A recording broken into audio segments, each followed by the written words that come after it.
The entire plot of Amphibia was born from a single event, began taking its course the moment Leif Plantar touched the calamity box and had a vision of Amphibia's future. Because she knew what was going to happen, she was able to take immediate action to prevent the calamity. So what if every person whose fate is bound to the box sees the same vision? In this video, we are discussing how the story would change if Anne had seen the same vision as Leif. The first thing we need to determine is when Anne sees the vision. Considering that Leif's vision occurred upon first physical contact with the box, Anne probably experiences the same thing when she is about to steal the box from the second-hand shop. Though, if we go with that route, Anne is too freaked out and puts the box right back. The show would end right then and there. Boring. To make things interesting, like really interesting, let's assume Anne sees the vision after opening the box, basically while she is teleporting. In that case, she wakes up in Amphibia, does not have any clue where she is, and is super confused by the dream she just had. For her, there's no way of knowing what it is that she dreamt of. Is it the future, the past, or the present? Where even is this? The planet at the end does not look a lot like Earth, at least, but at this point, not having seen much of Amphibia, Anne can't recognize the scenery from the vision as Amphibia. Without being 100% sure, she can only guess that since the box seemingly showed her the vision and brought her here, the world from the vision must be the one she's currently in. That world either lived through an enormous disaster in the past or will be completely destroyed in the future. Her knowledge does not change much about her stay in Wardwood. When she opens up to the Plantars about the box and how she got to Amphibia, she includes the vision in her presentation, asking if a large comet has ever hit the planet or if robots exist. Hapab explains that there are no records of such a calamity ever occurring, and technology, like Anne's phone and those kind of things, are completely new to him too. Therefore, they come to the conclusion that the vision is most likely portraying the future. Other than that, nothing changes until Anne reunites with Sasha. When they're done catching up with each other, Anne asks whether Sasha saw the vision too, proceeding to explain what she saw after Sasha denies. The outcome of their reunion does not change, however. If anything, it gets slightly worse, because Sasha does not believe a single word of Anne's. In her eyes, Anne has hit her head when they arrived here, or she licked the frogs and has gone mad. Fact is, Sasha is not influenced by the vision. Even if she did believe it, she would not change her current behavior. They do not have the slightest idea when all of this is going to occur. There are robots in the vision, while the people of Amphibia cannot even use electricity right now. This stuff might be relevant in 1,000 years or so. And not lastly, if the moon came crashing down on them right now, what could two teenage girls do about it?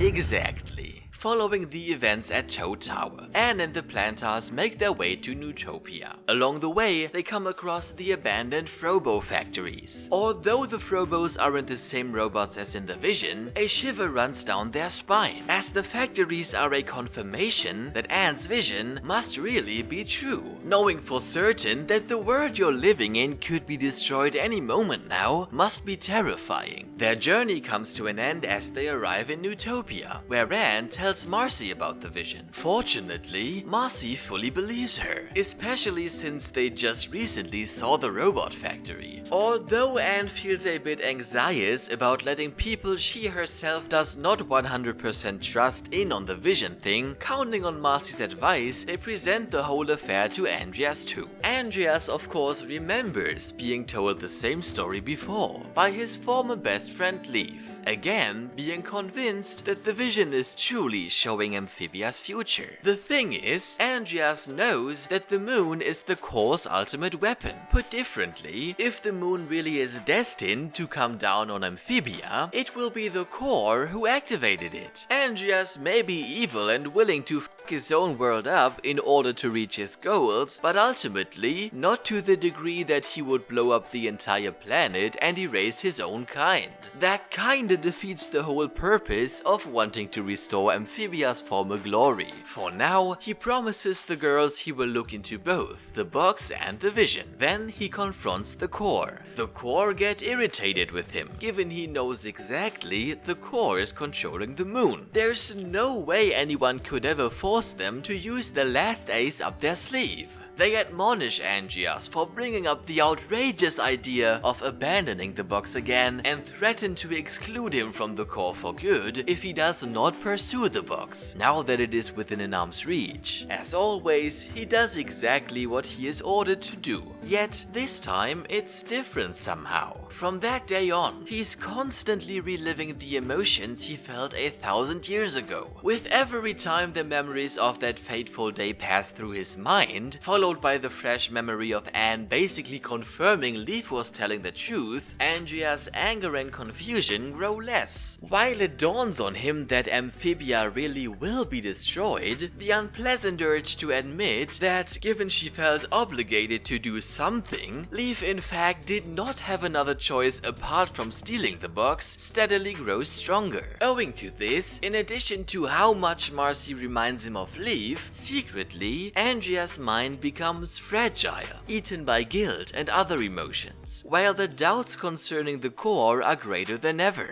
His transformation occurs in the background, while the girls are going on the temple missions that unfold basically the way we know them, except for the fact that Anne tells Valeriana about her vision, upon learning that Valeriana is part of the Calamity Box Order. Before she discloses any information to Anne though, she needs to test whether Anne is one of the prophesized humans, thus meant to hear the answer to her questions. After the test, Valeriana confesses that she does not precisely know what the vision's meaning is, but if she had to guess, it is probably somehow connected to the prophecy. Therefore, it is best Anne and the others seek counsel from Mother Rome, given that she knows everything about that topic. The story could potentially take an extremely beneficial turn at this point, if the girls went to meet Mother Rome straight away. The likelier alternative is, however, that they plan to visit her after charging the box, since they believe they need to do that anyway. Additionally, Sasha is not with them, and if there's a prophecy surrounding the three of them, she should hear too. One thing leads to another. The Calamity Trio returns to Newtopia, and the box falls into Andrias' hands. In a minute, I'm going to present two routes, two possible ways this story could come to an end.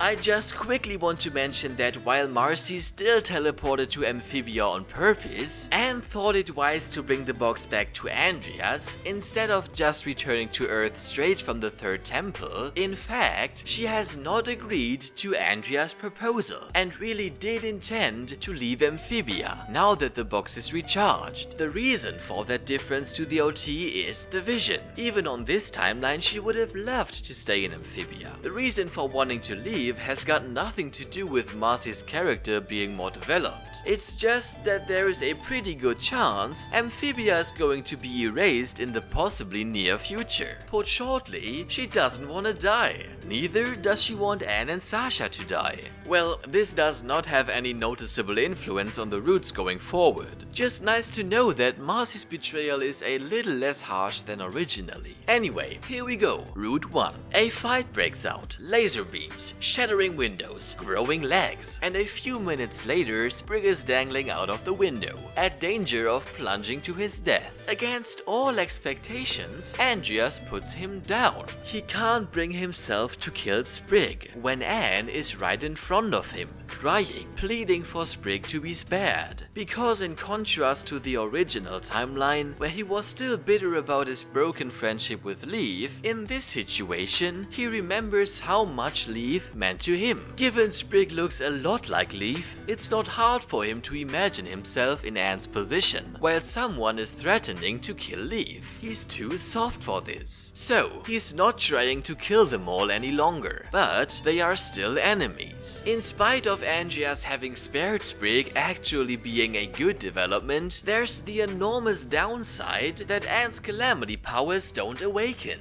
Consequently, they cannot defeat Andrias and his Frobos. All the main characters end up imprisoned, while Marcy is prepared to become the core's vessel. Right before the whole process is about to begin, Andrias' character development is consummated. He sets Marcy and her friends free, enabling them to flee. That sentence just rhymed. Let's hear it again. He sets Marcy and her friends free, enabling them to flee. The core tried forcing him to sacrifice Marcy, and that pushed him over the edge. Taking into consideration how alike Marcy and Leif are, he could not shake the feeling he was about to make Leif the core, against her will. His aversion to that order made all the doubts and dissatisfactions about the core's rules surge. He wants to do the right thing now. Specifically, that means doing what Leif would do in this situation, opposing the core and preventing them from turning Amphibia into the wasteland Leif saw in her vision long ago. Naturally, the core are furious. Andrias has just passed on his last chance to become part of the core himself one day. A traitor like him will never be accepted. Either he is locked away or he is completely mind controlled from now on. In any case, he will no longer be relevant to the story. In the meantime, the heroes of this story have arrived in Proteus, city of Ohms, where Mother Rome lives. Here, they gain knowledge of the prophecy and the calamity powers. A few more days later, in cooperation with Valeriana, all three powers return to their owners. They are now in a position to face off against the core. Either the girls defeat the core easily, or the core use the mind-controlled Andrias as a shield and activate the moon while the girls are busy. In the former case, the calamity box is not destroyed and can still be used, since it's no longer a danger of being abused. In the latter case, the ending would be the same as the original one. Assuming Andrias is still alive, the mind control is lifted. He is simultaneously devastated by having betrayed the core and his father, and happy he finally found his way back to Leif. If the moon was activated, he even got indisputable proof that Leif was right all along. For the rest of his life, trying to cope with having done so much wrong, he will cling to the fact that he played his part in averting the calamity. He also lets the girls know about Leif's vision, informing them that the vision has been prevented now. If the moon was activated, they are already aware of that. Another cool detail is that the new government of Amphibia gets to keep the calamity box, so that in time, the country returns to its former glory, thereby fulfilling Andrias' wish, which is something the core would not have granted him. Okay, rewind. A little more.